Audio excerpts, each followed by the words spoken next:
Boa noite, meus irmãos. Que a paz seja convosco. Sejam bem-vindos, meus irmãos, a mais um estudo aqui no canal Viver é Cristo. Hoje, meus irmãos, dando continuidade à nossa série Existe Morada no Céu e Inferno Eterno na Bíblia, onde nós estamos meditando, ali buscando examinar se na Bíblia nós encontramos base para uma suposta morada no céu ou então uma suposta condenação eterna, em um suposto lugar de fogo, que queima eternamente, que é comumente chamado de inferno, E hoje, meus irmãos, nós daremos aqui continuidade meditando no que seria, a alma, o que seria o inferno e o lago de fogo, ali na Bíblia. É bem importante a gente saber acerca de tudo isso para que a gente não seja levado por ventos de doutrina e por filosofias humanas, Então, creio eu ser bem importante a gente examinar isso à luz das Sagradas Escrituras. Principalmente porque a palavra inferno, foi atribuído a ela um significado só, infernum, que vem do latim, Acabou que eles pegaram algumas palavras do grego, que são 3, Hades, Gehenna e Tártaro, e eles atribuíram a essa palavra a tradução em si de inferno. Somente trazendo a consideração, uma observação acerca da palavra inferno na Bíblia, não foi colocado no estudo no momento em que eu estava gravando, mas já foi atualizada, é que a palavra inferno, ela não aparece nos textos originais da Bíblia, em hebraico, aramaico ou grego. Ela entrou nas traduções por meio do latim infernos, que significa regiões inferiores ou lugares debaixo, que seria mais ou menos ali o mesmo entendimento mais ou menos do Sheol e do Hades, Só que é comumente utilizada para se referir a um lugar de tormento ali eterno, que pega fogo, As pessoas elas são atormentadas, é comumente atribuída esse significado a essa palavra, mas não é este o significado correto, dela. A gente vai discernir aqui hoje, com o decorrer do estudo, e ver que, na verdade, a palavra em si, inferno, que comumente é traduzida, dependendo da palavra que tiver no original grego, ela vai ter um significado específico. Para determinados contextos, Jesus ele vai utilizar Gehenna, que ele vai se referir ali a, por exemplo, a condenação. Mas vai haver momentos que ele vai falar do Hades, E o Hades é o mesmo correspondente ao Sheol, que corresponde a esse estado, de inconsciência, dos mortos, Aqueles que morrem se encontram nesse estado de inconsciência, Então o Hades é equivalente ao Sheol e também o inferno, devido às suas traduções, infernos no latim, é também o equivalente a Sheol e Hades, ali, tanto no hebraico, o Sheol e o Hades no grego. Agora, com relação ao Gehenna e ao Tártaro, que nós vemos também na Bíblia, essa palavra em si ela difere um pouco, por isso que muitas das vezes as pessoas elas não compreendem da maneira correta, ali certos versículos. Por exemplo, o Tártaro, Tártaro vai ter outro significado e da mesma forma Gehenna vai ter outro significado. Muitas das vezes as pessoas elas veem essa palavra como um lugar, ali em referência a um lugar de tormento, tormento consciente. Mas na verdade esse significado de tormento consciente se atribui à palavra, no caso ao lago de fogo. Só que não é um local onde as pessoas já vão imediatamente após morrerem, não. Esse lugar ele só realmente será inaugurado na volta de Jesus, onde a besta e o falso profeta lá serão jogados primeiro. Depois, quando houver todo o milênio, o reinado de Jesus, e aí haver o julgamento do trono branco, Satanás ele vai ser, se eu não me engano, antes do trono branco ele vai ser jogado no lago de fogo também. E aqueles que não forem encontrados no livro da vida, diante do julgamento do trono branco, eles também serão jogados no lago de fogo. E aí, de fato, é um tormento consciente, só que as pessoas elas não permanecerão ali eternamente. A gente vai também abordar mais adiante no estudo, explicando isso pontualmente, de forma que fica claro. E como alguns termos possuem significados distintos, que no caso são Gehenna e Tártaro, o uso da única palavra inferno em algumas traduções acabou reunindo conceitos diferentes sobre a mesma expressão, o que muitas vezes gera confusão quanto ao seu significado original nas escrituras. Vou dar dois exemplos aqui a respeito do que Jesus ele está falando. Por exemplo, lá em Mateus 10:28, Jesus ele fala para a gente não temer aos homens que matam tão somente o corpo, mas temer a Deus, né, que pode destruir tanto o corpo quanto a alma, que a gente também vai discernir mais adiante que se trata de vida, ou seja, Deus ele também pode destruir a vida ali no Gueena, né, que é uma comparação ao lago de fogo. E aí o significado difere, não é o mesmo de Hades e Sheol.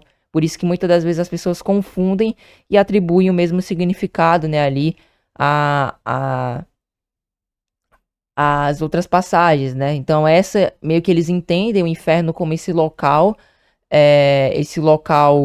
de tormento, mas na verdade inferno, melhor dizendo, seria o equivalente ao Sheol e ao Hades.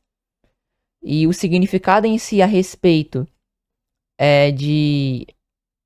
de tormento consciente é atribuído ao lago de fogo, que só realmente ocorrerá ali mais para o fim, né?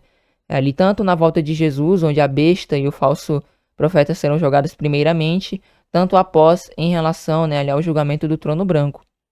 E outra passagem que também aparece aqui, agora confirmando o entendimento, né, de Hades, que também vai ser abordado mais adiante, é Atos 2:27, que na versão Sociedade Bíblica Britânica aparece Hades, só que na Almeida Corrigida Fiel, por exemplo, aparece Inferno.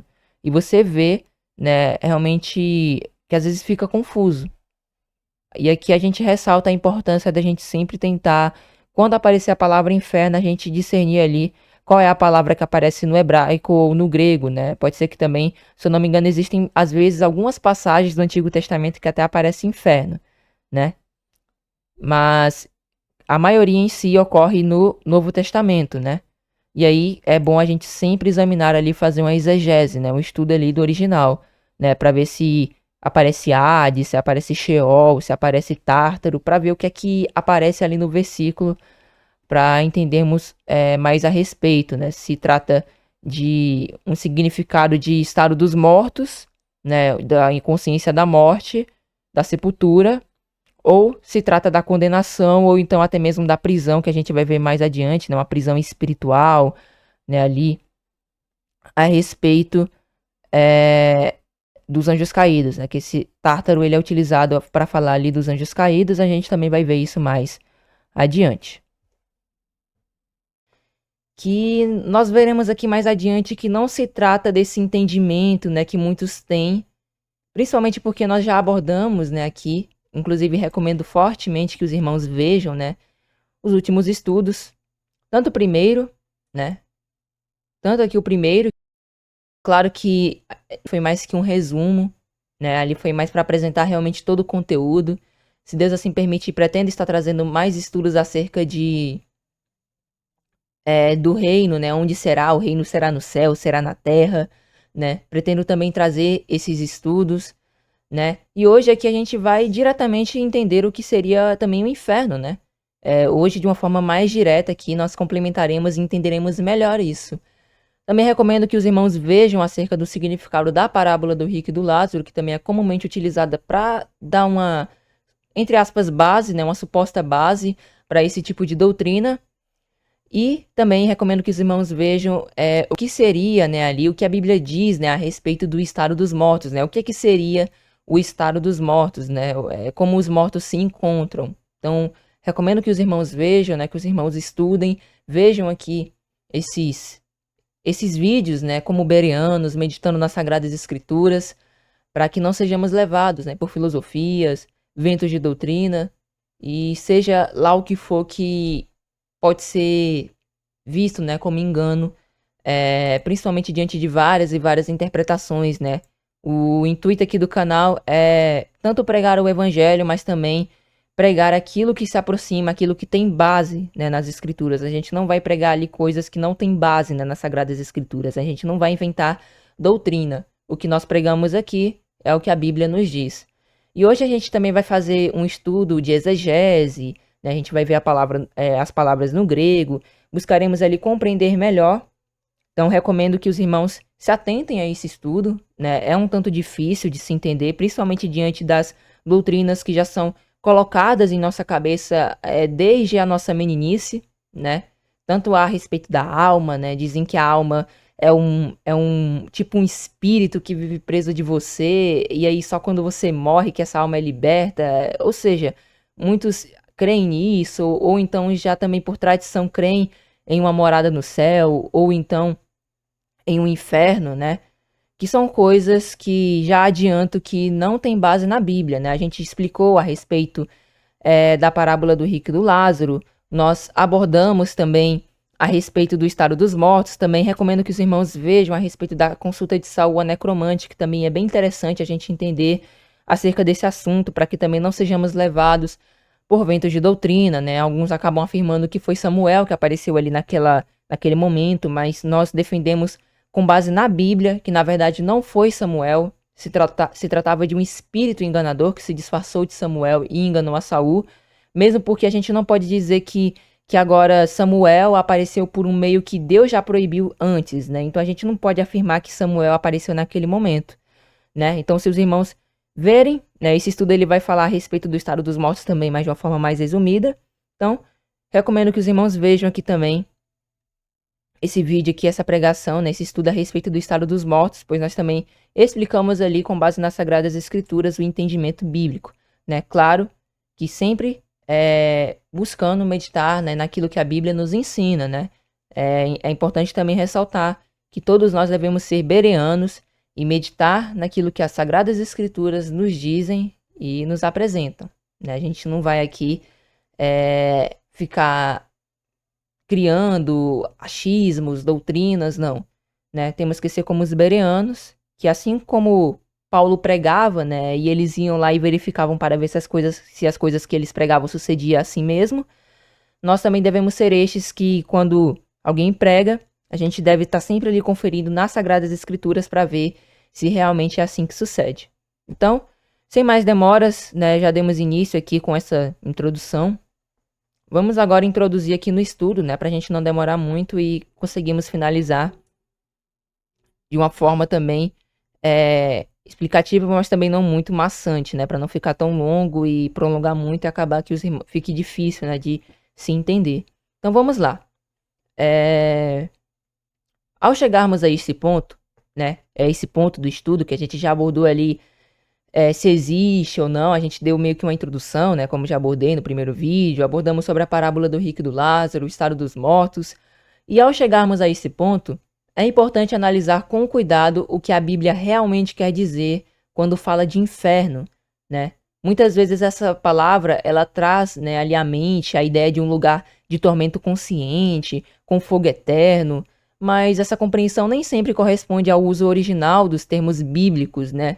Nas escrituras, você não vai achar em momento algum alguma palavra, algum versículo que dê alguma base, algum entendimento para almas já sofrendo em um lugar de tormento eterno. Você não encontra isso na Bíblia, né? Mesmo porque também nem mesmo o julgamento, no caso, a condenação, ela será algo que durará para todo sempre, né? A gente vai ver isso mais adiante também. Mas bem, no Antigo Testamento, a palavra mais utilizada, a palavra que nós mais encontraremos no Antigo Testamento, é Sheol. Esse termo ele não descreve um lugar de punição consciente, mas sim o estado dos mortos, a sepultura, o estado onde todos os que morrem se encontram, sejam justos ou ímpios, que nós já abordamos no estudo anterior, né? Que se trata do sono da morte, onde todos ali eles se encontram dormindo, né? Inconscientes, né? Dormindo aqui é somente um meio de comparar, é como se elas estivessem dormindo, mas na verdade, de uma forma mais direta, elas estão inconscientes, né? É esse o ensino que a Bíblia nos traz. Por isso que eu recomendo que os irmãos vejam desde o primeiro vídeo até o momento que nós chegamos, porque todo esse entendimento, ele é um entendimento progressivo. Então, se os irmãos não acabarem vendo, claro que será explicado aqui, mas não ficará tão claro se caso não for visto, né, esse estudo progressivo, né? Porque realmente hoje nós vamos abordar tão somente ali, na verdade, de uma forma principal, sobre o que seria alma, inferno e lago de fogo na Bíblia. E se a gente abordasse sobre o estado dos mortos, acabaria que prolongaria mais. Por isso que foi feito um estudo separado. E eu recomendo que os irmãos vejam, né, esse vídeo, né? esse daqui, que foi o vídeo da última semana, né? Então, o que a Bíblia diz a respeito do estado dos mortos, buscando o entendimento, né, à luz das Sagradas Escrituras, né? Então, não se trata de uma dimensão espiritual onde, entre aspas, espíritos e almas residem, mas de um estado de inconsciência da alma, no qual as pessoas permanecem até serem ressuscitadas. Então, não vai se tratar de uma dimensão espiritual, um local onde espíritos, né, entre aspas, e almas acabam residindo, né? Não é isso que acontece. Nós vemos, por exemplo, em Eclesiastes 9, versículo 5, que os mortos não sabem coisa nenhuma, e no versículo 10 é dito que no Sheol não há obra nem conhecimento. Isso mostra que não se trata de um lugar de atividade consciente, mas de um estado de inconsciência. Mas antes de prosseguirmos, vamos primeiro identificar qual o significado de alma à luz das Sagradas Escrituras, né? Vamos somente ver aqui esse versículo de Eclesiastes, né? Eclesiastes 9. Vamos abri-lo aqui. Eclesiastes capítulo 9. Bom, vamos ver aqui primeiro na Almeida Corrigida Fiel. Porque os vivos sabem que hão de morrer, mas os mortos não sabem coisa nenhuma. Nem tão pouco terão eles recompensa, mas a sua memória fica entregue ao esquecimento. E versículo 10. Tudo quanto te vier à mão para fazer, faze-o conforme as tuas forças, porque na sepultura para onde tu vais não há obra nem projeto, nem conhecimento, nem sabedoria alguma. Então nós vemos aí, né, esse entendimento. Que mais uma vez na NVI, ó, o que suas mãos tiverem para fazer, que o façam com toda a sua força, pois na sepultura para onde você vai não há atividade, nem planejamento, não há conhecimento, nem sabedoria. E não é somente esse versículo, meus irmãos. A gente encontra em outros vários, a gente encontra em Salmos, Salmos, Eclesiastes aqui também, né, que é o principal, eu diria, mas a gente também encontra em Salmos. E a própria Bíblia também ali no Novo Testamento nos traz Jesus trazendo a comparação da morte, né, com o sono, né? Então, pelo que vi aqui, não vai ter aqui a citação no da palavra Sheol, né, aqui no português, mas no hebraico em si acaba contendo, né? Se a gente acessar aqui, por exemplo, a Aleppo Codex, né, que é uma Bíblia hebraica, e a gente vir aqui e perguntar onde se encontra, né? Aqui a palavra Sheol, ó. Somente pesquisando aqui pra gente identificar aqui onde se encontra. Então, onde se encontra Sheol aqui. A gente colocar aqui o versículo. Então, ó, ela encontra-se exatamente no meio. É essa palavra aqui, ó, que vai se encontrar. Ba-Sheol. Que é a palavra ali hebraica, né? Então vai aparecer ali a palavra Sheol nesse versículo e dentre outros vários versículos, né? A gente vai ver mais adiante que no grego o correspondente à palavra Sheol, ao entendimento de Sheol, é a palavra Hades. Mas a gente vai meditar aqui profundamente em cada termo. Então, agora, né, antes de prosseguirmos nessa questão, né, de vermos o significado de cada uma dessas palavras, vamos primeiro entender o que significa alma na Bíblia. Na Bíblia, a palavra alma não significa um ser consciente e imaterial que vive separado do corpo. O significado bíblico é mais amplo e simples. No Antigo Testamento, a palavra usada em hebraico bíblico, né, se trata de nefesh, né? E no Novo Testamento, a palavra grega, né, em grego koiné, se trata de psique. Ambas carregam a ideia de vida, ser vivente, pessoa, criatura, desejo ou existência individual. Em Gênesis 2, versículo 7, está o fundamento bíblico do que se trata a alma. Né? Vemos aqui em Gênesis 2, versículo 7, e formou o Senhor Deus o homem do pó da terra e soprou as suas narinas e o fôlego da vida, e o homem foi feito alma vivente. Então, meus irmãos, nós vemos aqui a formação, né, de como é o homem, né, de como se dá ali a formação da alma, né. E aqui, no Aleppo Codex, que se trata de, se eu não me engano, é uma das versões mais antigas do texto hebraico, né, encontrado, a palavra Sheol, no caso, perdão, lá nefesh, né, que corresponde a alma, se encontra aqui, né, no final, né? Porque a gente lê o hebraico da seguinte maneira, né? A gente lê da direita para cá, ó, da direita para a esquerda. E aí, ao quebrar a linha aqui, aí inicia-se de novo aqui, e aqui se encontra a palavra nefesh, que corresponde, né, ali a alma vivente, né? Vai ter vivente, né, depois, mas lá nefesh corresponde à alma. Então o texto, ele não diz que o homem recebeu uma alma, mas que ele passou a ser uma alma vivente. O corpo, formado do pó, unido ao fôlego de vida, produzido por Deus, resultou em uma alma vivente. Podemos resumir assim: corpo mais fôlego, que é o espírito de vida, é igual a alma vivente. Então, onde nós identificamos isso? Vemos aqui que o Senhor formou e formou, né, o Senhor Deus o homem do pó da terra. Então Deus ele fez o corpo do ser humano, né, do homem, soprou em suas narinas o fôlego da vida, que é o fôlego que nós temos, que nos faz viver, né? E o homem foi feito alma vivente. Então, a partir dessa soma, né, que a gente pode trazer essa comparação, a partir dessa soma foi feito uma alma vivente. Então, o ser humano, ele não tem uma alma aprisionada dentro de si. Na verdade, ele é a alma vivente. Então, nós, quando temos fôlego, o fôlego de vida que procede de Deus, e temos o corpo, nós somos alma vivente. Não é à toa que a palavra de Deus, quando ela vai falar que muitas pessoas se converteram, elas falam e foram acrescentadas 900 almas, foram acrescentadas 1000 almas, né? A gente vê muito lá em Atos, né? Então vai ter essa mensagem bem clara nas Sagradas Escrituras. Então não é um entendimento que a gente está trazendo aqui de fora, até mesmo porque comumente as pessoas elas têm esse entendimento, né, de chamar uma pessoa de uma alma, né? Por exemplo, no caso quando vai se referir a alguém, né, uma alma, ou então até mesmo em conversão, né, quando a pessoa se converte, olha, eu preguei e graças a Deus 500 almas foram convertidas, 500 almas se converteram.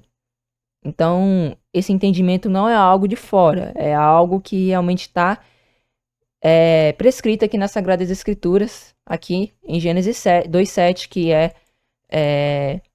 a base do entendimento de alma. A alma, portanto, né, é o próprio ser vivo. Podemos confirmar ainda mais o entendimento nas seguintes passagens. Então, para não ficar somente nessa, né, no nosso entendimento, vamos aqui ler aqui outras passagens, né? Por exemplo, Levítico 7:20, na Bíblia King James, diz o seguinte: mas a alma que comer da carne do sacrifício das ofertas de paz, que pertence ao Senhor, tendo ela sobre si a impureza, aquela alma será extirpada do seu povo. Então vemos duas vezes aqui a citação de alma. E olha que interessante, meus irmãos, o mesmo versículo na Almeida Corrigida Fiel, agora vai trazer o entendimento de pessoa. Olha que interessante. Porém, se alguma pessoa comer a carne do sacrifício pacífico, que é do Senhor, tendo ela sobre si a sua imundícia, aquela pessoa será extirpada do seu povo. Então, vemos claramente que alma se trata de uma pessoa. Então, ao lermos, né, nas Sagradas Escrituras a respeito de alma, esse será o entendimento. Se trata de pessoa. Agora o que acontece é que por ser enjedado em nós esse entendimento, né, que principalmente procede de Platão, né, acaba que comumente a gente vai ficar meio que confuso. Inclusive esse estudo eu creio que para muitos também será um tanto, né, difícil de se entender. Mas desde já recomendo, se caso não compreendeu, que depois reveja de novo com mais calma, né? É um entendimento de fato mais difícil, né? Até mesmo para mim, às vezes a gente confunde porque já foi injetado na nossa mente, né? O entendimento acerca de alma, mas a Bíblia nos apresenta outro entendimento e acaba que às vezes a gente confunde. Mas a gente tem que chegar ao entendimento bíblico disso, para que a gente não seja enganado. E aí, em Levítico 7, versículo 20, nós também vemos aqui, né, que eu acredito que seja, no caso, a palavra nefesh, né? Que aqui se corresponde à palavra nefesh, que é alma. Então a gente pode pegar aqui também, ó. Pegar um tradutor. E a gente vê aqui, né?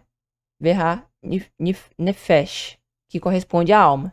Então, é a palavra nefesh ali, no hebraico, ó.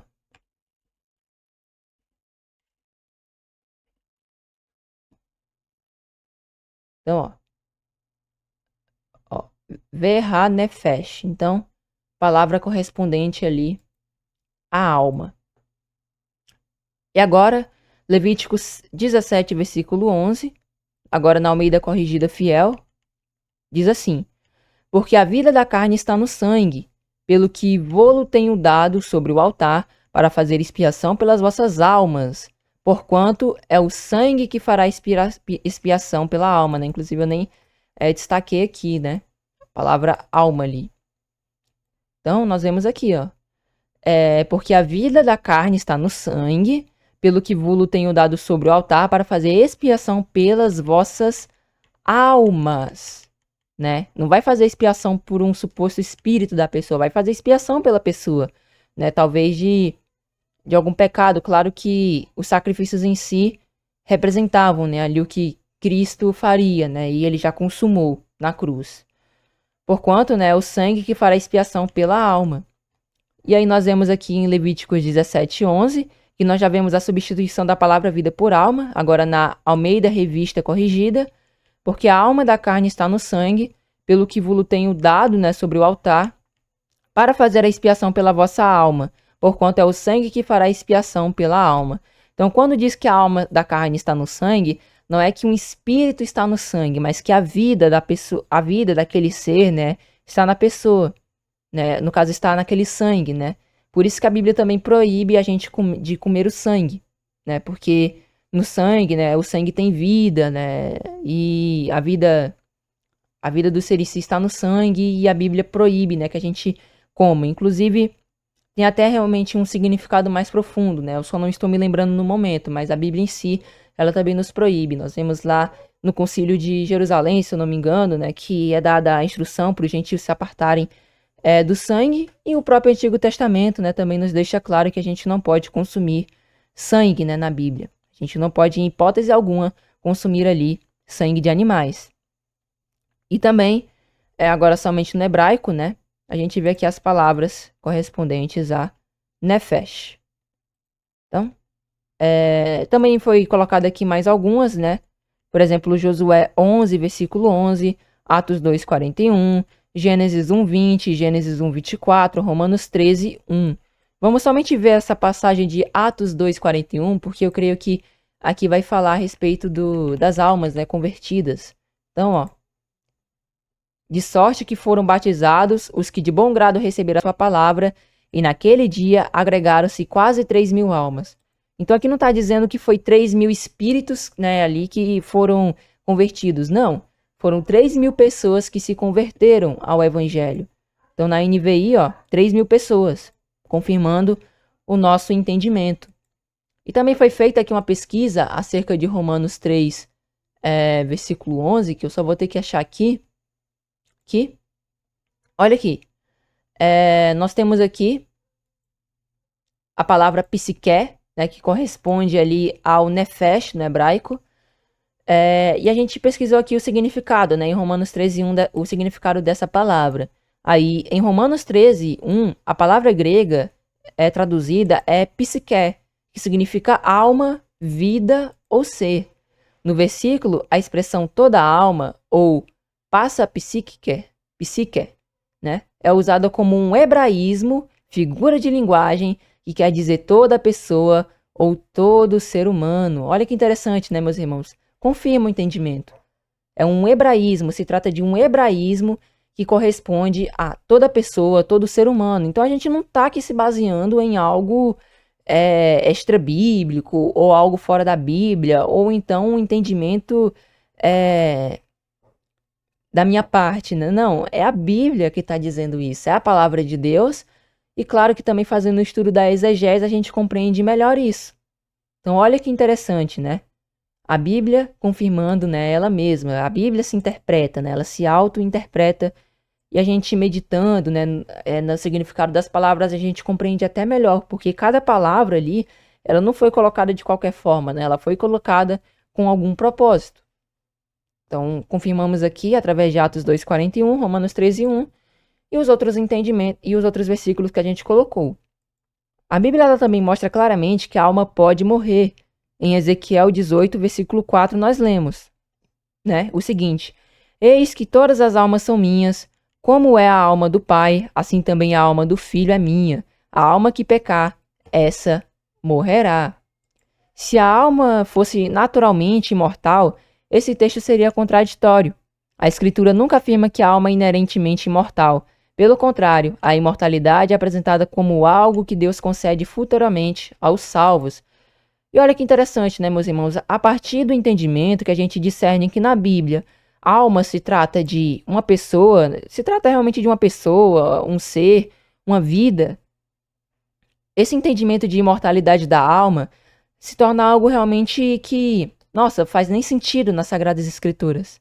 Não faz nem sentido a gente entender dessa forma, porque nós sabemos que nós não somos imortais, nós morremos e dependemos da graça de Deus através dos méritos de Jesus para sermos salvos, né, sermos ressuscitados e participarmos da salvação.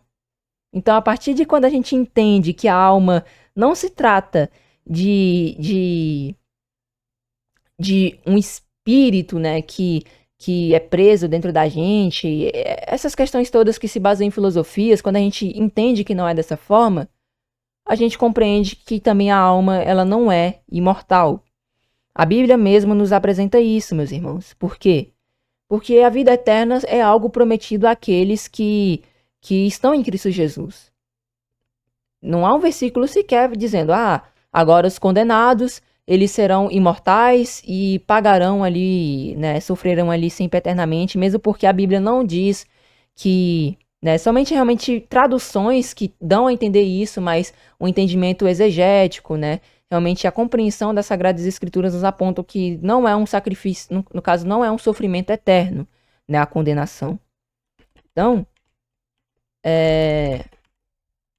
a gente compreende claramente que quando discernimos o significado correto de alma, né, na Bíblia, nós vemos claramente que esse significado, esse entendimento de alma ser imortal não procede da Bíblia, né? Vai vir ali realmente somente dos filósofos, né, ali, daqueles entendimentos filosóficos, né, ali, se eu não me engano, principalmente de Platão. Então, claramente a Bíblia diz aqui que a alma que pecar, essa morrerá, né, que é bem claro, é bem direto isso. E também, quando a gente compreende corretamente aqui, a gente entende que, na verdade, né, também está se tratando de pessoa, né, de uma vida, não se trata de um espírito, né, mesmo porque a Bíblia não ensina isso.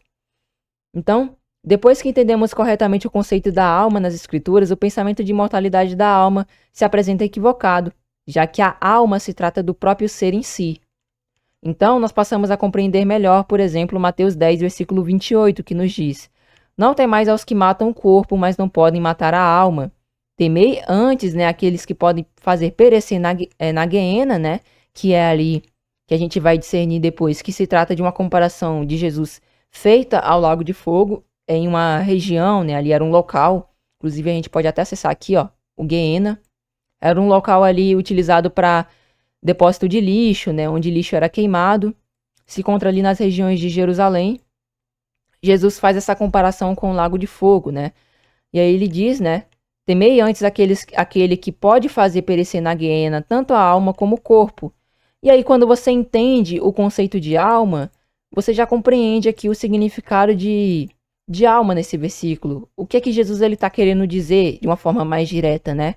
Ele está dizendo algo mais ou menos assim, vamos adaptar aqui para ficar um tanto mais claro, né? Claro, com base no que a gente já viu aqui, né? Com base na Bíblia. A gente não vai trazer algo aqui fora da Bíblia. Mas é como se Jesus estivesse querendo dizer assim, não tem mais aos que matam o corpo, mas não podem matar a vida. Temei antes aquele que pode fazer perecer na guiena tanto a vida como o corpo. É isso que Jesus está querendo dizer nesse versículo, né? Por quê? Porque aqueles que dormem em Cristo, eles ainda não, por exemplo, aqueles que, por mais que não dormiram em Cristo, eles morreram, eles não foram totalmente destruídos, né? Meio que a consciência, né, ali deles está guardada ali para que depois eles sejam ressuscitados, né? Está guardado em Deus, para que depois eles sejam ressuscitados e sejam ali julgados, né? Por exemplo. Então, Jesus ele está querendo dizer aqui que a gente não pode temer aqueles que matam tão somente o corpo, mas não pode fazer com que nós venhamos a perecer eternamente, né? Ou seja, que venhamos a ser destruídos eternamente. Porque só Deus, ele tem esse poder de trazer uma destruição eterna, de forma que nós deixamos de existir. Porque na morte, apesar de morrermos, a gente não deixou de existir ainda, né? Ainda é como se nossa consciência, né, a nossa vida em si estivesse guardada em Deus, mas ainda não foi totalmente destruída ou então salva, né? Porque tem essas duas possibilidades. Então nós devemos temer a Deus, que pode tanto destruir o corpo quanto destruir a nossa vida, ou seja, fazer perecer eternamente, né? Acabar ali que a gente deixe de existir eternamente, né? É isso que Jesus ele está querendo dizer aqui. Então, olha o quão claro, né, meus irmãos, fica depois de entender o significado de alma, né? Depois que você entende o significado de alma, você compreende corretamente o que esse versículo ele quer nos dizer. Então, Jesus nos diz que devemos temer antes, né, ali a Deus, que pode tanto fazer perecer a alma, do grego psíquica, ou seja, fazer perecer a vida, e também o corpo, do grego soma, né, que corresponde ao corpo físico do homem. É isso que Jesus está querendo ensinar aqui nesse versículo. Fica bem claro, depois que a gente entende o conceito de nefesh e de psíquica, que tem esse mesmo significado, né? Então, vemos aqui, psíquica, que corresponde ao corpo, aí soma, que corresponde ao corpo físico do homem. Vimos aqui o que Jesus está querendo dizer nesse versículo. E sobre Apocalipse 6, versículos 9 ao 11, que fala das almas debaixo do altar, clamando, o contexto é simbólico, pois o livro de Apocalipse é cheio de figuras e símbolos, assim como o sangue de Abel clamava da terra, em Gênesis 4, versículo 10. Essas almas representam simbolicamente os mártires mortos clamando por justiça, pois todos nós sabemos que todos os que morreram em fidelidade à sã doutrina certamente foram mortos, né, ali, injustamente, né? Paulo, Pedro, né? Todos estes morreram sem terem merecido, né, a morte. Não foram criminosos, mas foram fiéis, né? E por terem sido considerados fiéis ao evangelho, ao reino, infelizmente, né, acabaram, né? Infelizmente, né, assim, realmente não é uma situação agradável, né? Acabaram morrendo, né? Mas certamente nós sabemos que hoje eles se encontram dormindo, né, em Cristo. E quando Cristo vier, né, voltar, certamente eles também ressuscitarão, né, ali e participarão da primeira ressurreição. Então, todo esse contexto aqui de almas clamando, né, debaixo do altar, até mesmo nós vemos lá em Gênesis 4:10, né, que Abel, o sangue de Abel, né, inclusive acessando aqui, vamos ver aqui esse versículo, Gênesis 4, versículo 10, e disse Deus, que fizeste? A voz do sangue do teu irmão clama a mim, desde a terra. Então, acaba que Deus ele sabe, né, ali da situação, né? Acabou que Caim ali assassinou seu irmão. E era como se o sangue de Abel clamava, né, ali por justiça, né? Da mesma forma, essas almas debaixo do altar, que tem todo um significado espiritual também, não é algo literal. É como se elas também clamassem ali por justiça, né? Aqueles que morreram em fidelidade à sã doutrina, né? Injustamente, que morreram injustamente, né? Em fidelidade à sã doutrina, né? Padeceram ali como criminosos, por mais que não fossem. Estes também clamavam, né? Ali por justiça e certamente Deus ele também trará, né? Ali o juízo em relação àqueles que perseguiram, né? Os seus servos, né? Então, também se caso os irmãos quiserem entender mais aprofundadamente a respeito do assunto, recomendo que os irmãos vejam aqui a série Revelando Apocalipse, né? Basta acessar a descrição ou o link aqui no perfil do canal que terá aqui estudo gratuito, né? Ali acerca do Apocalipse. Recomendo que os irmãos vejam para um aprofundamento melhor no Apocalipse.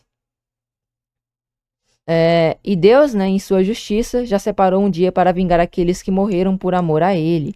Então, 2 Tessalonicenses 1, versículo 7 ao 8, e a vós que sois atribulados, descanso conosco, quando se manifestar o Senhor desde o céu com os anjos do seu poder, com labareda de fogo, tomando vingança dos que não conhecem a Deus e dos que não obedecem ao evangelho de nosso Senhor Jesus Cristo. E Romanos 12:19, não vos vingueis a vós mesmos, amados, mas dai lugar à ira, né? Porque está escrito, minha é a vingança, eu recompensarei, diz o Senhor. Então, quando diz aqui, dai lugar à ira, né? É que a gente não se deixe dominar pela ira, né? Pois a vingança é do nosso Deus e Deus, ele também vingará, né? Trará justiça, né? Em relação àqueles que perseguiram, né? Os seus servos, né?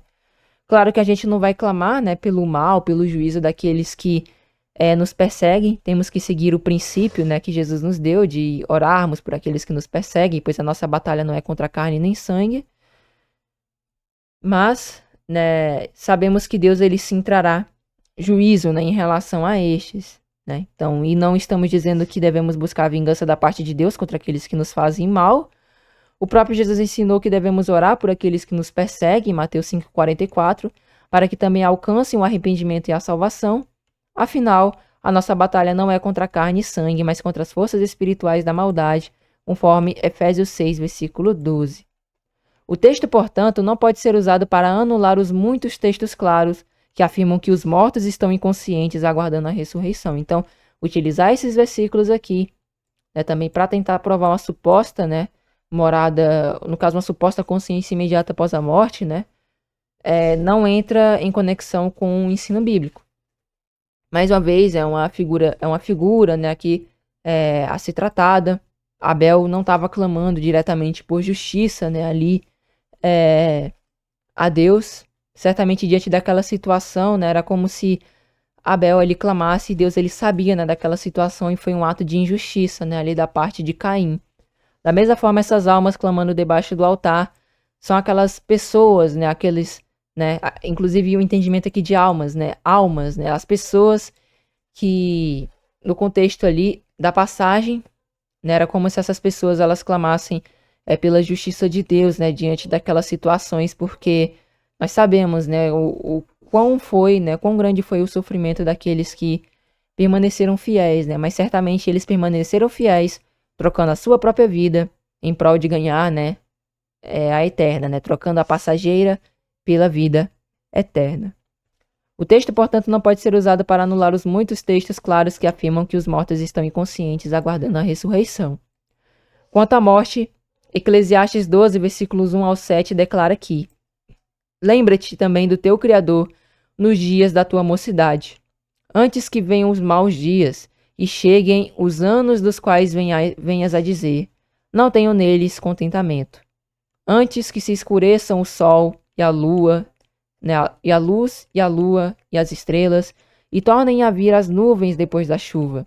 No dia em que tremerem os guardas da casa, e se encurvarem os homens fortes e cessarem os moedores por já serem poucos, e se escurecerem os que olham pelas janelas, e as portas da rua se fecharem por causa do baixo ruído da moedura, e se levantar a voz das aves, e todas as filhas da música se abaterem, como também, quando temerem, né, o que é alto, e houver espantos no caminho, e florescer a amendoeira e o gafanhoto for um peso, e perecer o apetite, porque o homem se vai à sua casa eterna, e os pranteadores andarão rodeando, né, ali pela praça, antes que se rompa o cordão de prata e que se quebre, né, o copo de ouro e se despedace o cântaro junto à fronte e se quebre, né, a roda junto ao poço. Versículo 7. E o pó volte à terra como era e o espírito volte a Deus que o deu, que é o entendimento que nós vemos ali também, né, a gente vê ali aquela questão, né, Deus ele sopra o espírito, né, ali o sopro de vida nas narinas do homem, né, concede esse fôlego de vida e o homem passa a ser alma vivente, né, e o pó, ele volta à terra, que foi o que nós vimos, né, Deus ele formou o homem do pó da terra. Então, é esse, né, o entendimento em si, né, a compreensão em si a respeito de alma, né, o texto ele mostra a separação dos elementos que compõem a vida humana, o corpo retorna ao pó da terra e o espírito, entendido como fôlego de vida concedido por Deus, retorna ao Criador.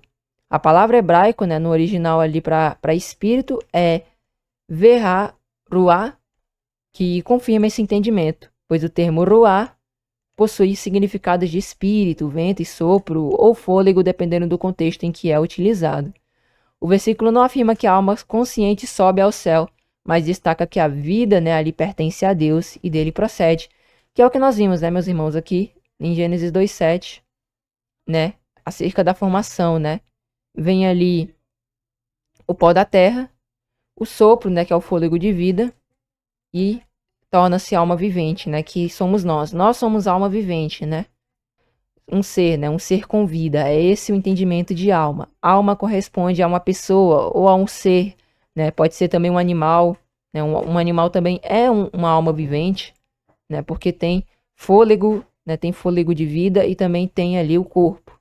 Então, é esse o entendimento acerca da alma, né? É bem interessante a gente destacar isso para que a gente compreenda melhor ali outras passagens. E agora, meus irmãos, abordando aqui sobre a respeito de Hades e depois Guiena, Tártaro e Lago de Fogo, vamos primeiro aqui iniciar com Hades, né? No Novo Testamento, o termo Hades aparece como equivalente grego de Sheol, né? Ou seja, não é um conceito diferente, mas uma adaptação linguística. Trata-se de uma adaptação linguística. E como a gente confirma isso? Porque quando Pedro, lá em Atos, ele vai citar uma passagem de Salmos, no hebraico, né, no grego, se encontra uma palavra, a palavra Hades.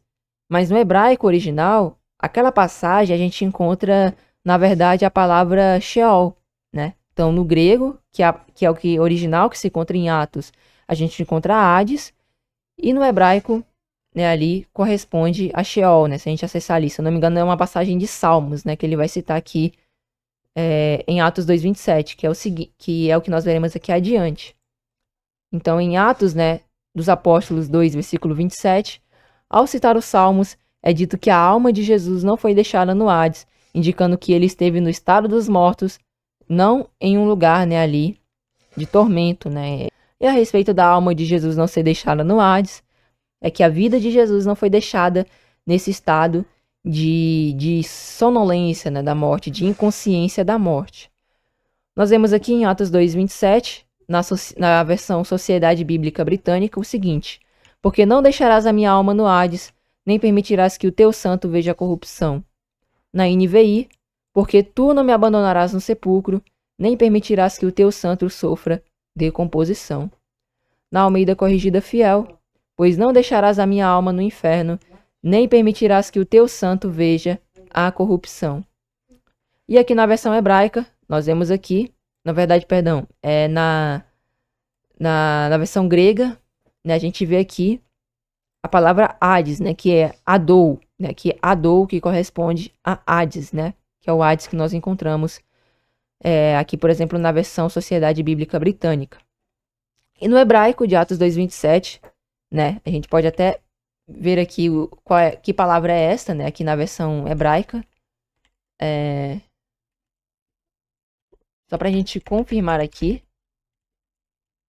ó, para confirmar qual palavra é esta, e a gente vê que Lishol, que é o Sheol, né, o Sheol ali da Bíblia, né.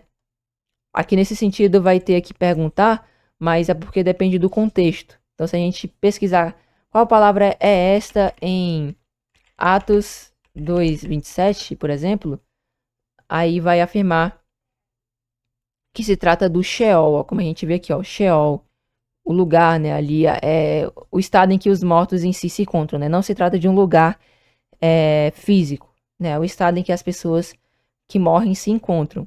E aí em Salmo 116:10 a gente vê da mesma forma que no hebraico. Então Hades, né, se trata do mesmo de Sheol. Inclusive, a gente não abordou, né, aqui na verdade sobre Sheol, né? A gente não trouxe aqui Sheol, porque abordando sobre Hades, né, a gente diretamente entende ali sobre o Sheol, e mesmo porque a gente também já trouxe acerca do estado dos mortos, né? A gente já explicou isso, né, nos últimos vídeos. Recomendo que os irmãos vejam, né? E a gente também já abordou sobre o Sheol, então também não se torna tão necessário abordar aqui sobre o Hades, no caso sobre o Sheol aqui nesse vídeo, né? Já que a gente já trouxe o entendimento disso. Então, Hades e Sheol são a mesma coisa. Agora sobre Guiena, outro termo que também aparece é Guiena, que muitas vezes é associada ao inferno, né? É também traduzido como inferno. No entanto, Guiena era um lugar real, um vale próximo a Jerusalém, né? Que se chamava Vale de Rinom, associado à destruição e ao juízo, e não necessariamente a um tormento eterno consciente. A linguagem usada em relação a ele é simbólica e aponta para a destruição final, não para sofrimento sem fim. Então nós vemos aqui em Mateus 10, 28, o seguinte: não temais aos que matam o corpo, mas não podem matar a alma. Temei antes aquele que pode fazer perecer na guiena, tanto a alma como o corpo. A gente já trouxe o entendimento, né, desse versículo antes. E nós vemos aqui o Guiena. Guiena se trata desse lugar que a gente já trouxe aqui, né, já apresentamos aqui, que se trata, né, de um local onde era depositado ali lixo, né, essas questões em si, e era um lugar que incinerava, né, se eu não me engano até mesmo tinha um forte odor, né, ali de enxofre, porque também era utilizado enxofre, né, ali. E aí a palavra ela aparece 12 vezes nos textos bíblicos, que corresponde a Mateus 5:22, Mateus 5:29, Mateus 5:30, 10:28, 18:9, né, e assim por diante aqui em outras passagens.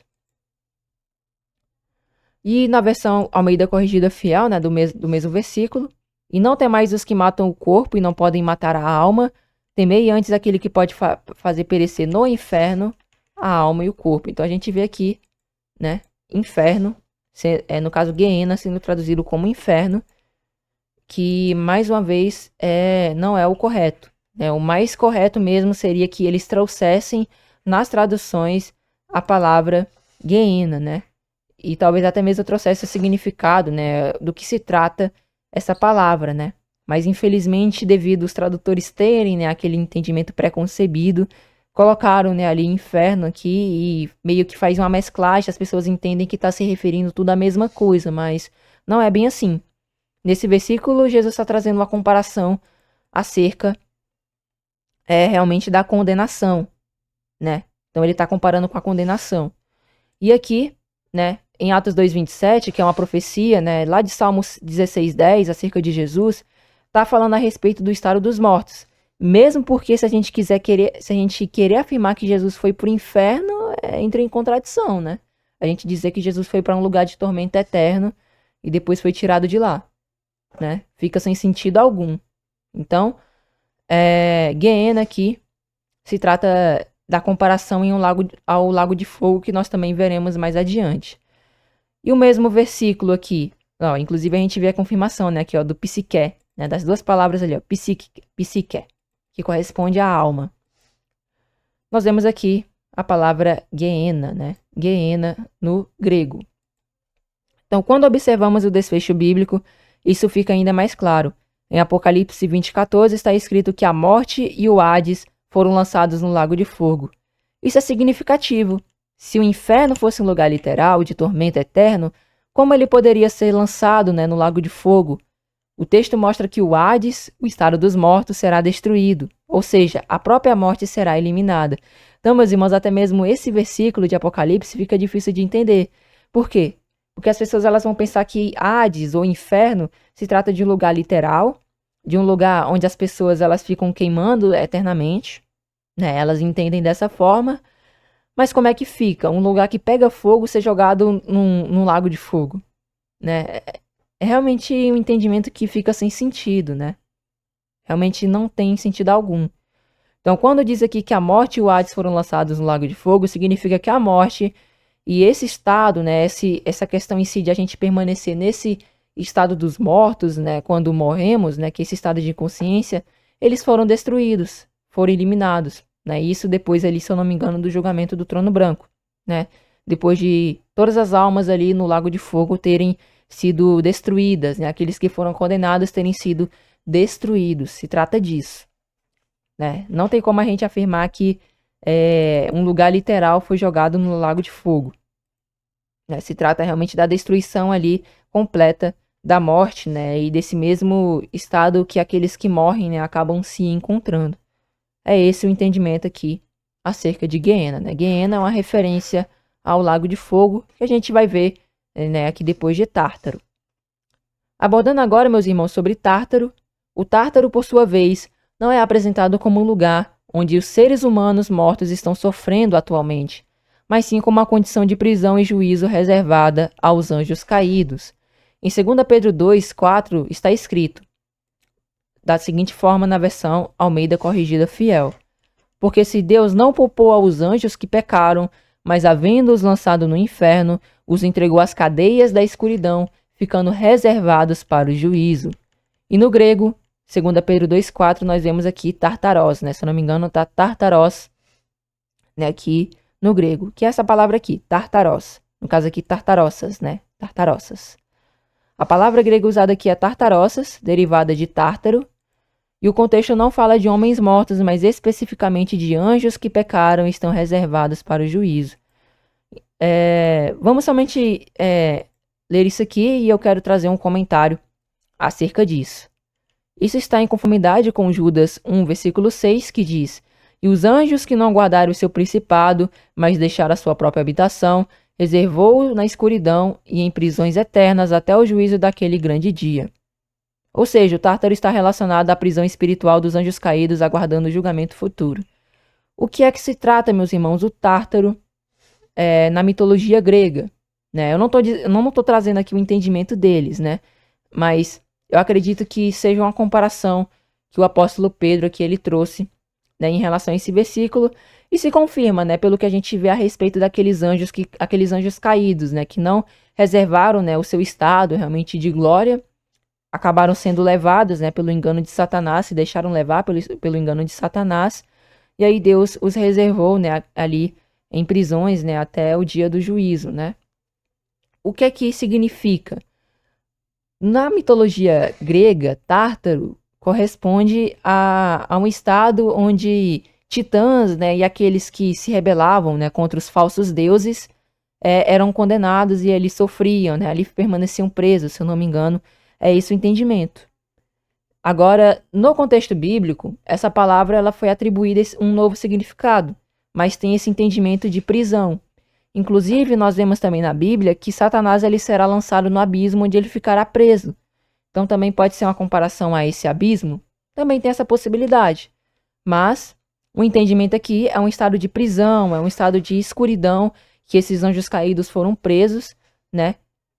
No qual eles ficarão ali até o dia do juízo, né? Até o juízo daquele grande dia, né?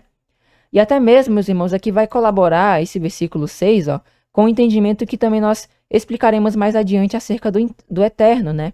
Nós vemos aqui que esses anjos, né, caídos, eles foram reservados em prisões eternas, né, até o juízo daquele grande dia. Então, as próprias prisões também, elas não tinham esse estado do anjo permanecer preso ali sempre eternamente, não.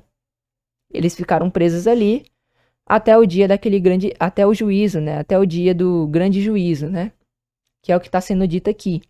Então, eternos aqui corresponde mais a esse estado, né, realmente de enquanto durar, né, realmente de perpetuidade, que eles ficariam presos a essa condição, a esse estado, talvez até mesmo realmente uma prisão literal, né, até o juízo, né, até o dia do juízo, né. Pois nós sabemos que Satanás será lançado no abismo e conforme o entendimento bíblico, nós vemos que o abismo corresponde às profundezas do mar, né. Satanás ele vai ser preso por 1000 anos e talvez pode ser que esses anjos também estejam presos, né, nesse mesmo local, né. Mas aqui já é realmente algo, essa questão de talvez esses anjos estarem presos, né, nesse mesmo local já é realmente algo que eu compreendo. Mas o entendimento dessa palavra, desse significado, né, de tartarossas, é esse entendimento de prisão, né, que esses anjos caídos eles se encontram, né, que são esses anjos que nós vimos ali, principalmente no dilúvio, né, ali antes no período pré-diluviano, que ensinaram coisas ali às nações, né, tiveram relações com as mulheres, né, aí surgiram os gigantes, foram esses anjos aí que não guardaram sua própria habitação, eles foram reservados na escuridão e em prisões eternas até o juízo daquele grande dia. Então esse é o significado de Tártaro, né, não é uma palavra que traz o entendimento da mitologia, né, mas foi meio que uma palavra tomada ali, uma palavra grega, né, tomada ali para trazer meio que uma comparação. Da mesma forma, o Hades, né, ali, ele foi atribuído esse novo significado, né? Hades, ele corresponde a Sheol, né? A gente sabe que Hades na mitologia grega é outra coisa, né? Não é o mesmo que é apresentado na Bíblia. Mas na Bíblia, Hades corresponde a esse entendimento de Sheol, né? Não tem o mesmo significado da mesma forma Tártaro, não preserva o seu mesmo significado, tem esse entendimento de prisão mesmo acerca desses anjos caídos. E agora, para finalizarmos, o Lago de Fogo. Da mesma forma, o Lago de Fogo, frequentemente associado à ideia do Guiena, também é apresentado como um juízo futuro e não como um lugar atualmente habitado pelos mortos, né? O Lago de Fogo ele ainda vai ser inaugurado, né? Ele vai ser inaugurado na volta de Jesus, onde, se eu não me engano, a besta e o falso profeta, eles serão ali jogados, né? Serão jogados lá. E mais uma vez, se os irmãos quiserem entender de uma forma melhor, né, acerca do Apocalipse, recomendo que os irmãos, né, que são novatos, que ainda não viram, que vejam, né, aqui o estudo Revelando Apocalipse, para que possam compreender melhor, né, acerca do estudo do Apocalipse, né, um livro cheio de figuras, né, e linguagens, cheio realmente de comparações, então é um livro um tanto difícil de entender.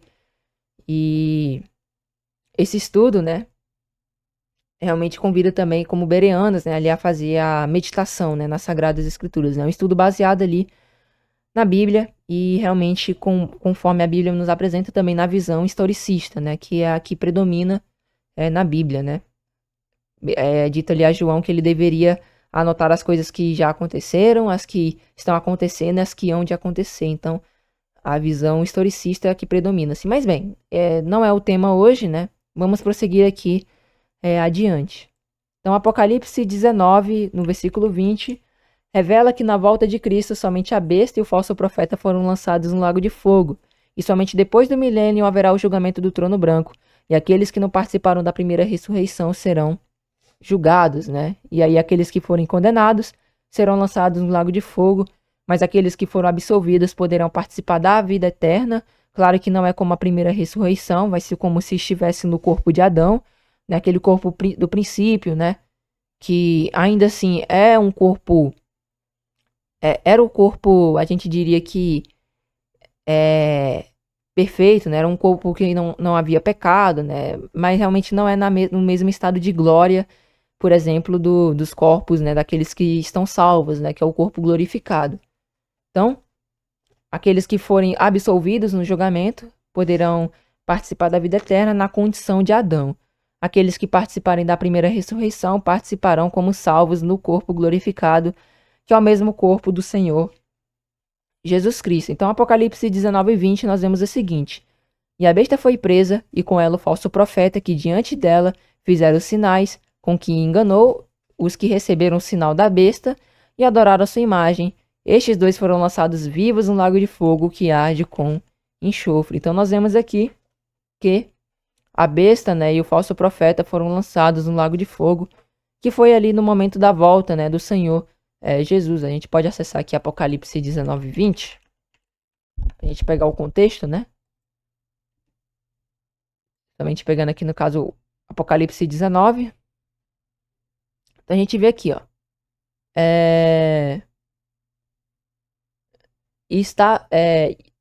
Vem aqui, ó, e vi no céu, né, aberto, e eis um cavalo branco, e o que estava sentado sobre ele se chama Fiel e Verdadeiro, e julga e peleja com justiça, e os seus olhos eram como chama de fogo, e sobre a sua cabeça havia muitos diademas, e tinha um nome escrito, que ninguém sabia senão ele mesmo, e estava vestido de uma veste tingida em sangue, e o nome pelo qual é chamada, né, e o nome pelo qual se chama é a palavra de Deus. E seguiam-no os exércitos do céu, em cavalos brancos e vestidos de linho fino, branco e puro, e da sua boca saía, né, uma aguda espada para ferir com elas as nações, e ele as regerá com vara de ferro, e ele mesmo é o que pisa o lagar do vinho, do furor e da ira, né, do Deus Todo-Poderoso. E no manto da sua coxa está escrito Rei dos Reis e Senhor dos Senhores. Aqui, né, é uma visão acerca da volta de Jesus, né, aqui a respeito da volta de Jesus. E ali mais adiante nós vemos que a besta e o falso profeta, né, corresponde ao sistema, né, romano de governo que hoje predomina-se, e o falso profeta, né, o meio religioso, mais diretamente, né, aí esse meio religioso com várias denominações, né, denominações que por mais que afirmem que não estão ligadas, né, ali à besta, por meio que preservarem, né, ali falsas doutrinas, doutrinas de perdição, doutrinas romanas, né, não se apartaram de tudo, acabam que tem, né, essa imagem de falso profeta. Então, se mais uma vez ressaltando, se os irmãos quiserem entender o Apocalipse, né, de uma forma mais explicada, de uma forma mais estudada, recomendo que os irmãos vejam aqui a série Revelando o Apocalipse. Então, nós vimos aqui o contexto e vimos que se trata da volta de Jesus. E em Apocalipse 20, dos versículos 10 ao 15, nós vemos o seguinte: o diabo, que as enganava, né, as nações, foi lançado no lago de fogo que arde, né, com enxofre, onde já havia sido lançada a besta e o falso profeta. Eles serão atormentados dia e noite para todo sempre. E depois vi um grande trono branco, e aquele que estava sentado, a terra e o céu fugiram da sua presença, e não se encontrou lugar para eles. Vi também os mortos, grandes e pequenos, de pé diante do trono, e livros foram abertos. Outro livro foi aberto, o livro da vida, e os mortos foram julgados de acordo com os que tinham feito, segundo o que havia registrado nos livros. O mar entregou os mortos que nele havia, e a morte e o Hades entregaram os mortos que neles haviam, e cada um foi julgado de acordo com o que tinha feito. Então a morte e o Hades foram lançados no lago de fogo, e o lago de fogo é a segunda morte. É importante destacar isso aqui, que o lago de fogo é a segunda morte. E se o nome de alguém não foi encontrado no livro da vida, este foi lançado no lago de fogo. A gente não vai aqui interpretar tudo, a gente não vai aqui ver todo esse significado, porque não é o tema, a gente vai se estender para outro tema. Então vamos somente focar aqui no estudo acerca do lago de fogo, né? Então, isso mostra claramente, né, uma ordem futura dos acontecimentos, né? Tudo acerca do lago de fogo ainda vai acontecer. E nós vemos aqui claramente que depois, né, que Satanás é lançado ali no lago de fogo, né, nós vemos que havia sido ali, né, lançado a besta e o falso profeta, e não afirma que já havia pessoas ali. Só vai falar depois que os mortos eles foram julgados e aquele que não foi encontrado no livro da vida foi lançado no lago de fogo, somente depois disso, né? E a respeito aqui da besta e o falso profeta, lançado no lago de fogo, é que esse sistema, né, de operação, realmente esse sistema de predominância religiosa também, esse sistema de engano, né, esse sistema de governo romano também, que também predomina até hoje, né, acaba que eles são destruídos, né, também tem esse entendimento. Ser lançado no lago de fogo também a gente pode entender como uma destruição, né, daquilo, mas também é algo literal, né? Não é algo espiritual, né? Se trata também de algo literal, onde haverá, né, ali tormento, né? Vai haver choro e ranger de dentes. Então mostra que claramente que tudo isso ainda vai acontecer. O lago de fogo ele ainda será inaugurado na volta de Jesus para a besta e o falso profeta. E após o milênio, durante o julgamento do trono branco, né, que vão ser jogados ali aqueles que não foram encontrados no livro da vida, né? O próprio Jesus também ensinou em Mateus 10, 28, que a gente já citou: e não temais os que matam o corpo e não podem matar a alma. Temei antes aquele que pode fazer perecer no inferno ou no Guiena a alma e o corpo, que é o entendimento daqui, né?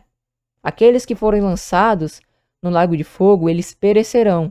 Eles pagarão um preço pelos seus pecados, né? Sofrerão ali por um determinado momento, mas uma hora deixarão de existir. A gente vai abordar isso mais diretamente ali acerca da palavra aion. Mas prosseguindo, a palavra perecer no grego é apolessai, de apólime, que significa destruir, fazer perecer. O texto aponta para a destruição e não para a preservação eterna em tormento consciente. Então, esse versículo dá um entendimento para o que a gente vai abordar aqui, né? Então, além disso, é importante compreender a palavra grega aion e seu derivado aionios, frequentemente traduzido como eterno, principalmente em relação a Apocalipse 20, 10, né? Se a gente voltar aqui, nós vemos que eles serão atormentados dia e noite para todo sempre, né? Só que esse para todo sempre não é para toda a eternidade. Não é um momento eterno. Mesmo porque o livro de Apocalipse afirma, lá em Apocalipse 21, que não haverá mais dor, não haverá mais clamor, não haverá mais choro. Então não tem como você defender isso, né? Não tem como você defender que aqueles que forem condenados estarão ali para sempre.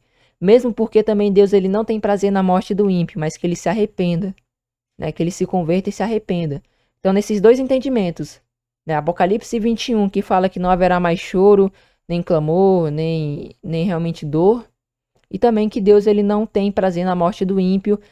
E terceiro também porque a vida eterna só é concedida àqueles que são salvos através de Cristo Jesus. Esses três entendimentos refutam diretamente essa doutrina, né, de imortalidade da alma, de que os mortos eles permanecerão ali, no caso os condenados, né, corrigindo, os condenados permanecerão ali para toda a eternidade ali sofrendo, né. Esse entendimento não é bíblico. Esses três pensamentos, esses três entendimentos que nós encontramos com base na Bíblia refutam claramente esse entendimento, né? Mais uma vez, o fato de que a salvação só é concedida àqueles que estão em Cristo Jesus, o fato de que Deus ele não tem prazer na morte do ímpio, e também o fato de que em Apocalipse 21 nos diz ali que no reino, né, ali no reino do nosso Deus, né, não haverá ali mais dor, nem clamor, nem nada disso, né? Então, refuta claramente esse entendimento, essa doutrina de que os mortos permanecerão ali sendo condenados, pagando ali o preço pelos seus pecados ali para toda a eternidade. Isso não tem base na Bíblia. Então, com respeito às palavras aion e aionios, essas palavras elas carregam a ideia de era, tempo duradouro ou algo pertencente a uma era, né? E o significado exato depende do contexto. O significado de aionos depende do contexto e pode indicar algo pertencente a uma era, permanente em efeito ou duradouro. Então, o entendimento aqui, mais diretamente, né, seria enquanto durar. Ou seja, eles serão atormentados dia e noite enquanto durar. Ou seja, o sofrimento daqueles que forem condenados permanecerá enquanto eles tiverem que ficar lá. É esse o entendimento aqui mais próximo, né? Inclusive, a palavra hebraica que foi colocada na apostila, né? Olam, né? Que traduzido como perpétuo, né? Para toda perpetuidade, seria melhor enquanto durar. Nós vamos ver aqui, né? Mais adiante, né? Então, confirmando também aqui o entendimento de aionos, né? Ser permanente em efeito, né? Para que os irmãos também compreendam, a expressão, né, eterno nas escrituras, em relação à condenação, muitas vezes se refere ao efeito eterno do juízo, né? E não necessariamente a um período de tormento sem fim. E também a expressão fogo eterno nas escrituras muitas vezes se refere ao fim eterno do juízo, e não necessariamente a um fogo, né, queimando sem fim. Judas diz, em Judas 1, versículo 7, o seguinte: de modo semelhante a estes, Sodoma e Gomorra e as cidades em redor se entregaram à imoralidade e a relações sexuais antinaturais. Estando sob castigo do fogo eterno, elas servem de exemplo. Entretanto, Sodoma e Gomorra não continuam queimando até hoje. O fogo foi eterno em seus efeitos e seu julgamento definitivo. A destruição foi irreversível. E vale ressaltar que a vida eterna não é concedida aos condenados, somente aos que participam da primeira ressurreição e aos absolvidos no julgamento do trono branco, né? Só a estes ali é dada a vida eterna, né? Então, olha que interessante, né, meus irmãos? Tanto a palavra aionos, em seu significado, seria melhor por era ou por tempo duradouro ou tempo determinado, né? Um tempo ali que irá se findar, né? Não é para toda a eternidade. Tem esse entendimento, mesmo porque a gente já trouxe aqui três pensamentos que refutam esse entendimento de os condenados permanecerem ali sofrendo, né, para toda a eternidade. Isso não tem base na Bíblia. E também a palavra eterno aqui, ela também pode trazer esse entendimento de algo que foi irreversível, né? Não tem como mais não tem como mais corrigir, né, em seus efeitos, né? É algo definitivo. É, por exemplo, lá Sodoma e Gomorra, né? Aqui fala que Sodoma e Gomorra foram entregues, né, ali ao castigo do fogo eterno, né? Estando sob o castigo do fogo eterno, elas servem de exemplo. Mas Sodoma e Gomorra não está pegando fogo até hoje, né? o que acontece é que o julgamento, né, ele foi eterno. O fogo consumiu aquela cidade e aquele fogo trouxe um juízo eterno. Então é esse o entendimento, né, de eterno. Na grande maioria das vezes é o que vai falar, né, o que vai ali nos apresentar. E agora, a respeito de Olam, o uso bíblico de Olam mostra que a palavra nem sempre significa duração infinita em sentido absoluto, mas muitas vezes um período cuja duração é determinada pelo contexto ou cujos efeitos permanecem para sempre. Ou é determinada pelo contexto, né, como a gente sabe ali, enquanto durar, ou então cujos efeitos permanecem para sempre, né, que é em relação a, por exemplo, ao fogo eterno. Ele não permanece queimando até hoje, mas trouxe, né, um juízo eterno ali, por exemplo, lá em Sodoma e Gomorra. Podemos citar aqui, por exemplo, em relação a Olam, Jonas capítulo 2, versículo 6, onde o profeta declara que esteve na terra com os seus ferrolhos, né, para sempre, Olam, embora tenha permanecido no ventre do grande peixe por apenas 3 dias. Vemos aqui, né, Jonas 2, né, do versículo 1 ao 6, peguei do versículo 1, somente para a gente ver o contexto, né, porque Jonas ele vai falar de uma forma poética aqui, né, acerca de quando ele foi ali engolido, né, pelo grande peixe. Então, ele vai citar aqui de uma forma poética e nós vemos o seguinte: E orou Jonas ao Senhor, seu Deus, das entranhas do peixe, e disse: Na minha angústia clamei ao Senhor, e ele me respondeu. Do ventre da sepultura gritei, e tu ouvistes a minha voz. Porque tu me lançastes no profundo, no coração dos mares, e na corrente das águas me cercou. Todas as tuas ondas e as tuas vagas têm passado, né, por cima de mim. E eu disse: Lançado estou diante dos teus olhos, todavia tornarei a ver o teu santo templo. As águas me cercaram até a alma, o abismo me rodeou, e as algas, né, se enrolaram na minha cabeça. Eu desci até os fundamentos dos montes, a terra me encerrou para sempre com seus ferrolhos. Mas tu fizeste subir a minha vida da perdição, ó Senhor meu Deus. Então, Jonas aqui ele falando de uma forma poética, né, que ele desceu ali até as profundezas dos mares, né, o abismo, né, também chamado de abismo, né, as profundezas do mar em si. E nós vemos aqui que ele diz que a terra em si encerrou ele, né, para sempre.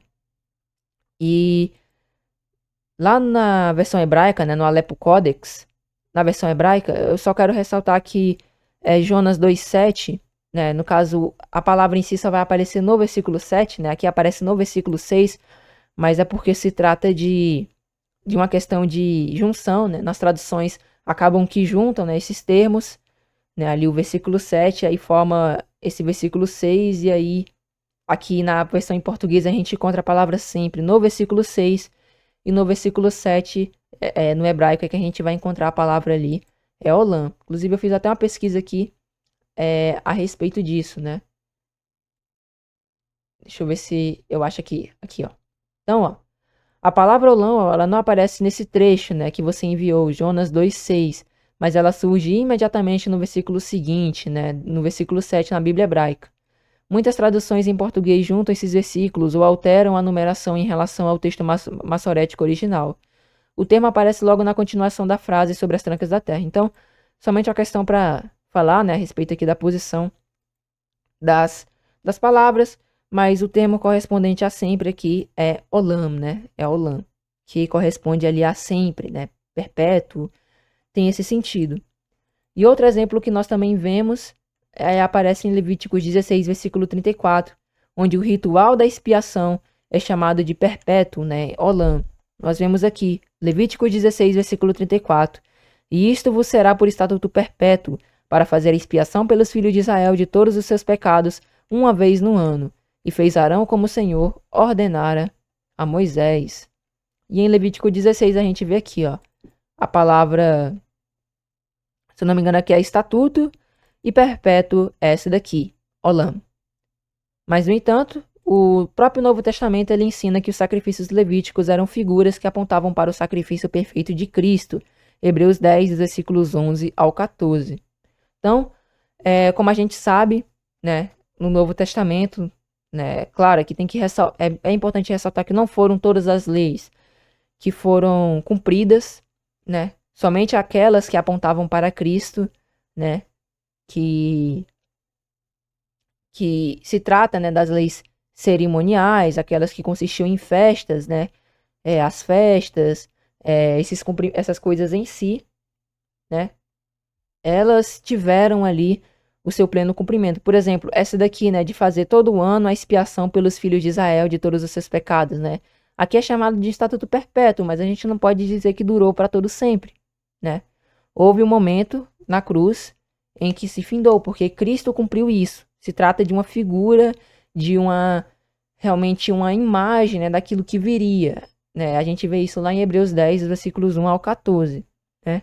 Não se trata que todas as leis foram realmente cumpridas, né? A gente não pode nem dizer que revogadas, né? Porque elas foram cumpridas, né? Somente essa lei realmente a respeito dos sacrifícios, né? De purificação, tudo isso foi cumprido em Cristo Jesus, não sendo mais necessário praticar hoje, né? Porque se praticássemos, nós também estaríamos negando a Jesus, né? Que foi o sacrifício perfeito.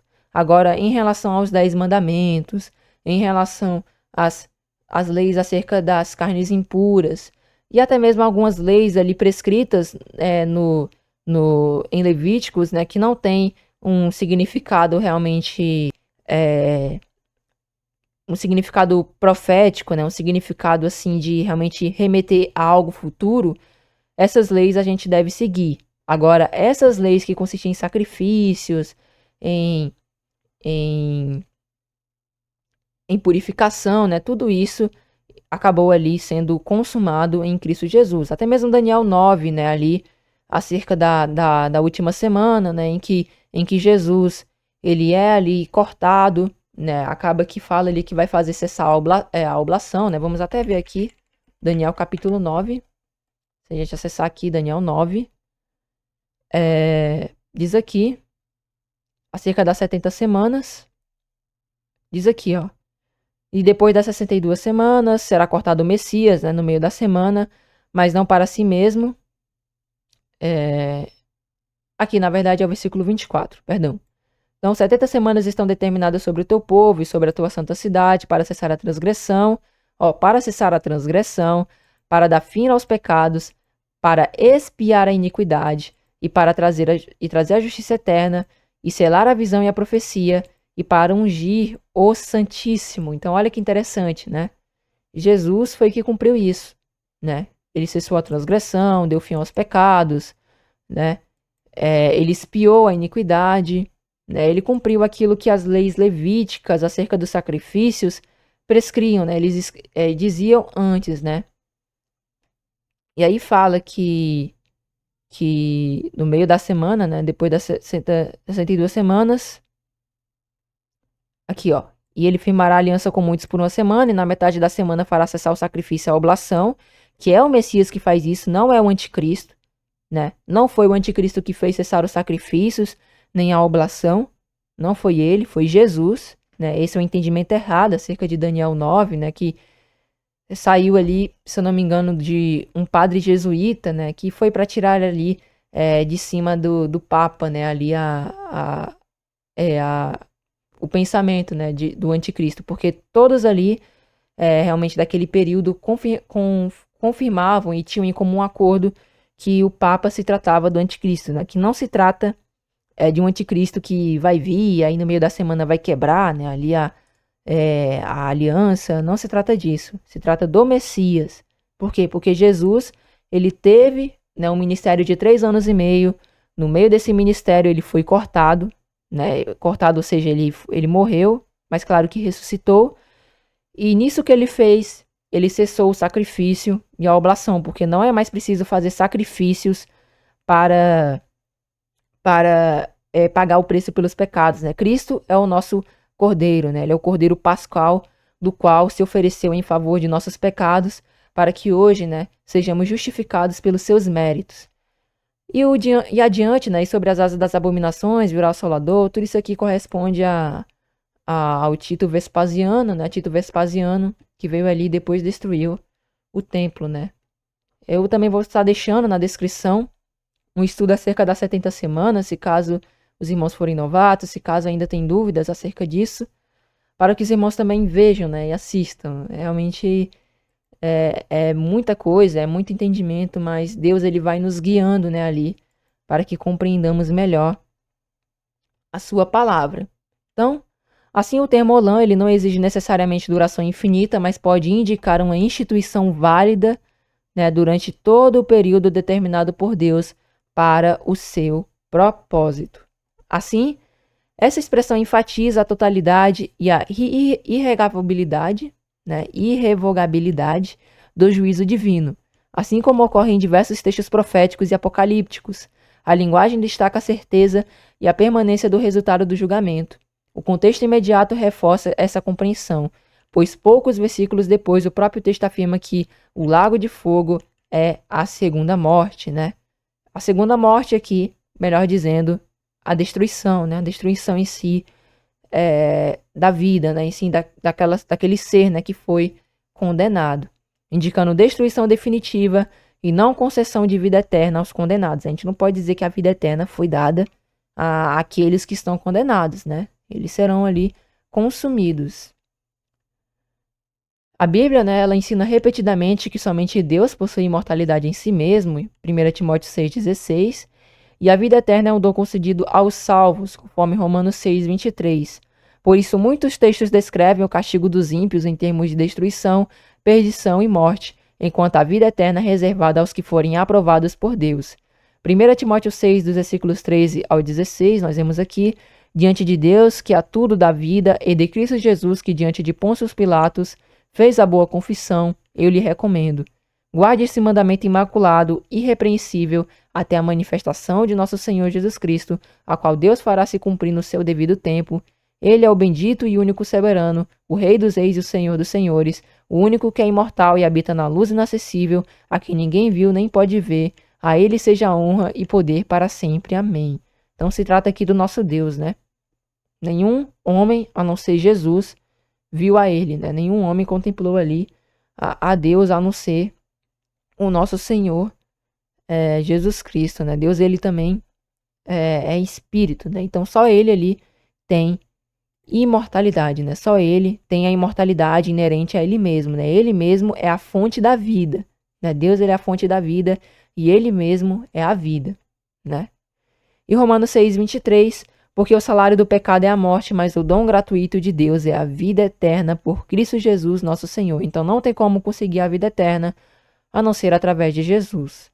Assim, tanto o Olam no hebraico quanto Aion/Aionos no grego devem ser compreendidos conforme o contexto de cada passagem, não sendo correto assumir automaticamente a ocorrência não sendo correto, né, ali assumir automaticamente a ocorrência desses termos, né, que a ocorrência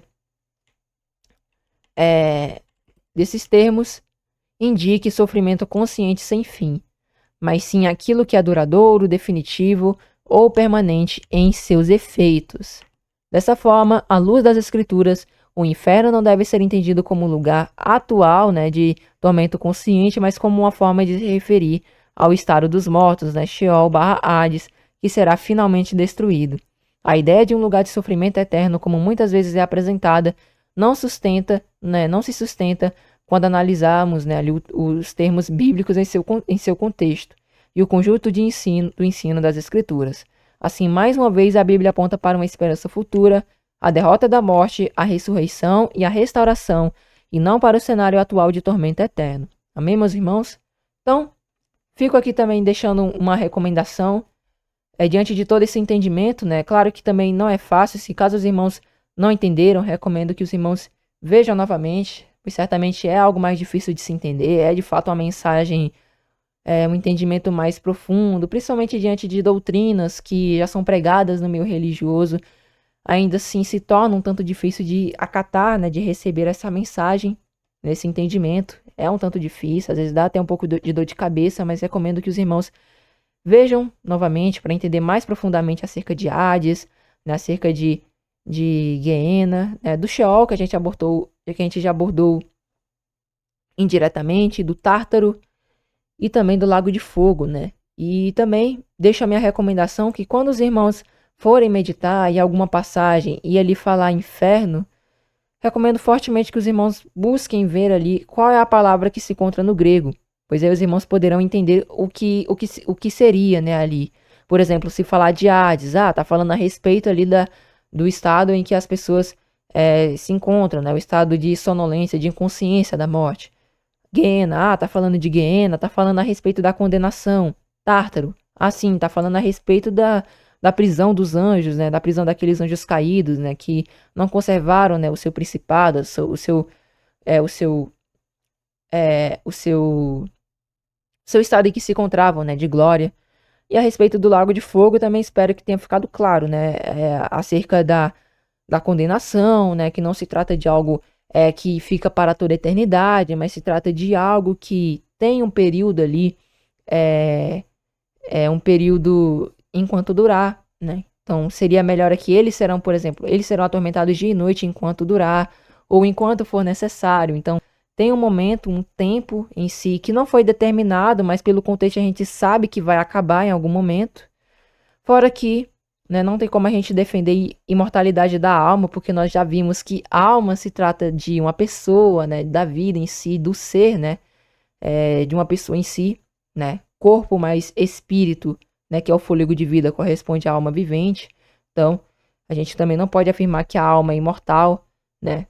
A imortalidade é concedida àqueles que estão em Cristo Jesus, ou então são absolvidos no julgamento do trono branco. Estes têm acesso, né, à vida eterna. Então, viverão, né, ali agora, de fato, ali, quando diz viverão para todo sempre, é porque realmente é para toda a eternidade. Nesse sentido, a gente pode levar literalmente, mas aqui não tem como a gente basear, né, dizendo que seria um julgamento para toda a eternidade, né, mesmo porque sairia dos princípios que já é apresentado em Apocalipse 21, que diz que não haverá mais dor, nem choro, nem clamor, de que a imortalidade é dada somente àqueles que são salvos ou absolvidos, e de que também, né, ali, nossa, me fugiu aqui a mente, mas a gente também trouxe ali mais um ponto, né, acerca dessa questão que acaba que se torna meio que inviável você defender que a condenação seria algo eterno, né? Saindo ali também, lembrei, acerca da questão de que Deus ele não tem prazer na morte do ímpio, né? Então, ali realmente é um estado onde as pessoas permanecerão até pagar o preço por todos os seus pecados, né? Até realmente pagarem o preço pelos seus pecados, né? Inclusive a gente vê isso na parábola do credor incompassivo, né? Vamos até abrir aqui somente pra gente ver, ó, do credor incompassivo.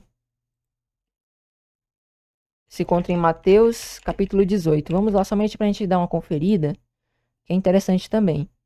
A gente vê aqui, ó, que, né, naquele contexto, né, o homem que deve 10 mil denários, né, ali uma quantia realmente imensa, né, ali de dinheiro, né, uma dívida impagável, se eu não me engano era 10 mil talentos, na verdade, né. Então, aí o Senhor, né, que é aquele rei, ele pagou a dívida, né, representando aqueles que clamam pela misericórdia de Deus, e Deus perdoa, né, os seus pecados, mesmo que não mereçam, né? Aí o princípio aqui é nos ensinar que nós devemos também perdoar os outros, assim como Deus nos perdoou. Se caso não perdoarmos, Deus também não nos perdoará. E aí, né, nós vemos aqui, ó, no versículo 34, ó, indignado, seu senhor o entregou aos atormentadores, até que pagasse tudo o que lhe devia. Então nós vemos aqui, ó, até que lhe pagasse tudo o que lhe devia. Então até aqui é apresentado que de fato há um período, né, de condenação, né? Porque aqui está se referindo à condenação, né? Aqui é realmente em referência ao Lago de Fogo, né? E aí esse até sair de lá corresponde, né, a esse estado realmente da vida em si, né, acabar ali sendo destruída, né, que a pessoa fica ali até pagar tudo o que deve, né, como se fosse realmente uma prisão, por exemplo, a pessoa é presa, paga ali a pena, né, da prisão, só que diferente aqui, a pessoa, aqueles que forem condenados, eles serão destruídos, né, eles não permanecerão ali queimando ou então sofrendo ali eternamente. É esse o entendimento. Então, eu espero que os irmãos tenham compreendido. Sei que é algo mais difícil de se entender, mas recomendo que os irmãos revejam, né, esse estudo, né, se Deus assim permitir, né, ao finalizarmos essa série também estarei disponibilizando as apostilas, então se os irmãos também quiserem ler, também estará disponível. E também, né, recomendo que os irmãos vejam, né, aqui os últimos vídeos, né, da nossa série, né, o estado dos mortos, parábola do rico e do Lázaro, também a consulta de Saul necromante, né, o primeiro vídeo que a gente abordou, né, ali como uma introdução, se existe ou não inferno, né, inferno eterno e morada no céu. E também recomendo que os irmãos vejam aqui as séries Revelando Apocalipse, né? A gente trouxe algumas passagens, mas não tem como a gente explicar aqui porque o foco, né, o propósito desse estudo é outro. E também recomendo que os irmãos vejam, né, aqui os outros demais estudos, né, refutando o dogma da Trindade e Luz na Escuridão, que também vai trazer, né, mensagens também nesse mesmo princípio, né? Nós vemos aqui, ó, o reino será na terra, o estado dos mortos, estado dos mortos parte 2, o aniquilacionismo, né, a aniquilação dos condenados no Lago de Fogo, né, que é o que nós também abordamos aqui quando falamos do Lago de Fogo. Então, os irmãos também encontrarão esses mesmos estudos aqui ao acessarem aqui os 4 primeiros vídeos, né? Inclusive, a gente também trará um tema parecido, né, em relação ao primeiro, se Deus assim permitir, mais adiante, né, aqui para o canal. Então, meus irmãos, espero que todos tenham entendido, que todos tenham compreendido o estudo de hoje, né? Se tiver alguma dúvida, deixe seu comentário. Na medida do possível, se Deus assim permitir, estarei tentando responder. E, né, se você entendeu, tem algo a complementar, né, no estudo, deixe seu comentário, né? Compartilhe essa pregação em suas redes sociais. Isso estará colaborando muito, né, para que mais pessoas sejam alcançadas por meio dessa palavra e entendam o que a Bíblia fala a respeito de alma, de inferno, de lago de fogo, né?